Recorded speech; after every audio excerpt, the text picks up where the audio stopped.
Hi there folks, welcome back to Rich Reviews. So the latest of films, particularly from the independent film world, that didn't go wide release in theaters, didn't make much money or found its way onto the internet. The latest of these films is called West Michigan. Now this film happens to be written, directed, and starred by Riley Warmoth. Now earlier on this year I saw a film called Sophie Jones. It happened to be written by two cousins. The film was directed by one cousin and happened to star the other cousin.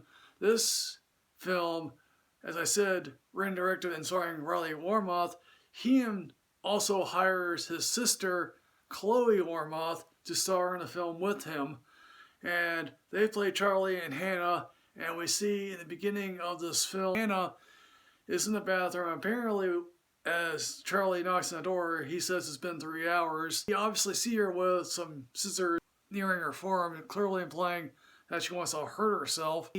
Charlie informs Hannah, hey look, our grandfather's in the hospital. And quite frankly, as mentioned, this film is called West Michigan, so basically therefore the grandfather is living in West Michigan. Here's hoping at some point Riley Warmoth could easily make north, south, and east, therefore completing the Michigan saga. Now, this film runs a skinny 75 minutes long.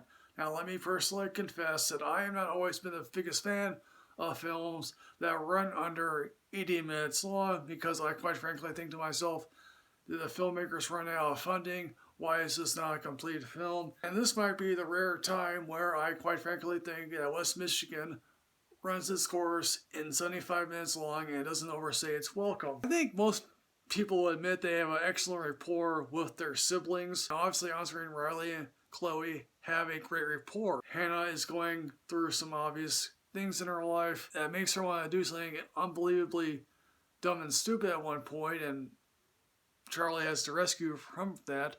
She also has a stalker boyfriend. That stalker boyfriend never comes back into the fold. This also is really a series of vignettes, because at least at one point, basically, the car breaks down on the road.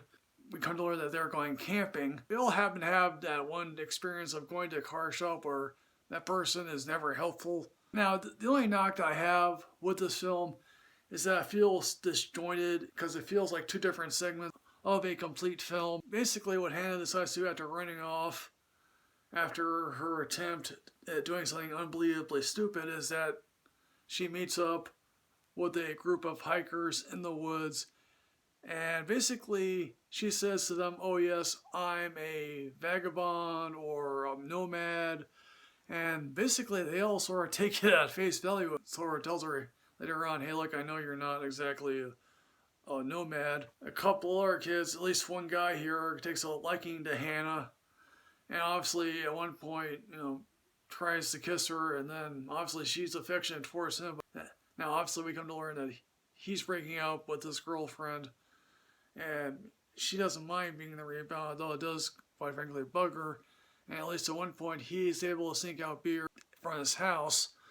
Now obviously at one point he says, oh, it's been a week, and I'm thinking to myself, wait a minute, it's been a week? And then of course we do get back to the funeral thing, and then the film basically wraps up, and really that's the film. It's a painless 75 minutes that you can enjoy. Wonderful message at the end. I won't go into what that message says. Oh yes, there's a lovely shot of one of the Great Lakes in this film. So in the end folks, what I'm going to say about West Michigan, I am going to give this a subsequent weekend because is disjointed. Otherwise, folks, what did you think about West Michigan? As always, folks, like, comment, subscribe, enrich yourself with knowledge. I will see you next time, folks. Yes, hooray.